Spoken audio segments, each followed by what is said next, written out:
Chapter 25. What? Anna asked in surprise.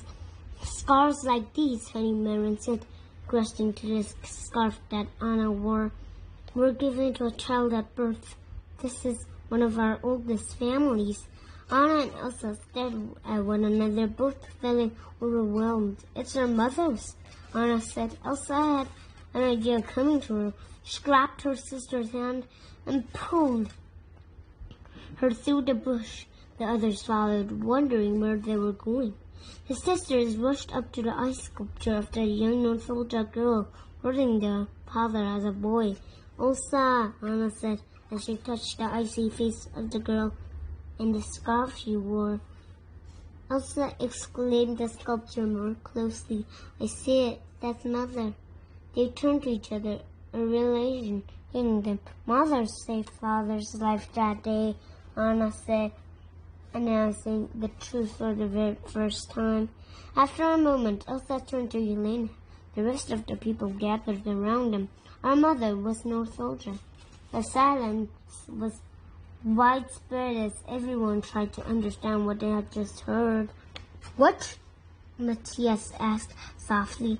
I knew she wasn't Northuldra, Ryder said to no one in particular. I can just feel it. I have a way.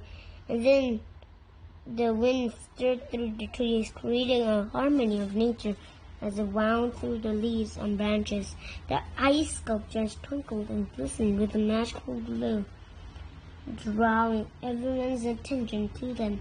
Even Olaf began to glow with the owls and animals of the night called out to the forest. Olaf sang along. Ooh!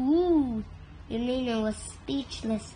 An older Northuldra put a hand on the shoulder of another Northuldra.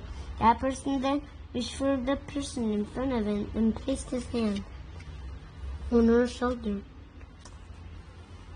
The others followed, all of them connecting with each other one by one. They began to sing a song with their peoples that had filled the forest with a deep sense of belonging and hope. The Arendelian soldiers stood on the outer edges on guard. Olaf put one hand on Kristoff and other on Sven. He wasn't exactly sure the Northuldra were doing, but he wanted to make sure they were a part of it too. He even sang aloud. Though he didn't know what the words were, he was happy that the danger of the fire spirit had stand. Ryder and Honey Merrin were near in front of their group. They each put a hand on Yelena's shoulder. Yelena looked at Anna and Elsa, reached for their hands, and looked at them.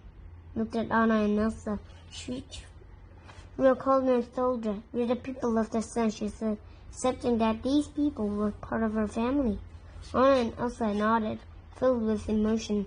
Matthias stepped forward, seeing the feelings on their faces.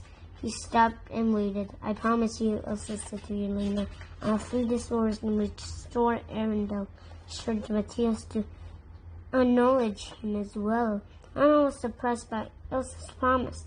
It was a bow for her sisters to keep, but not the two of them. Something in her stomach twisted. It's a pretty big promise, Elsa, she said, trying to keep the hurt to herself. The rumble of voices started at lower first. Arendelians mixing with Northuldra got louder as the hope of the mist falling spread through the crowd. We're getting out of here, Ryder shouted, and people all around him laughed gleefully. But I'm excited about it, turned to Kristoff. It's just some of us were born in here. We'd never seen an open sky. I get it, Kristoff said, panting his new friend on the shoulder. Thanks, Ryder said. Thank you for saving the reindeer. You bet, said Kristoff. I heard a voice again, Elsa said, smiling at Yelena. We needed to go north. But the Earth Giants now roam the north at night, Honey Merrin warned. They sleep by day, Yelena advised. They'll leave in the morning.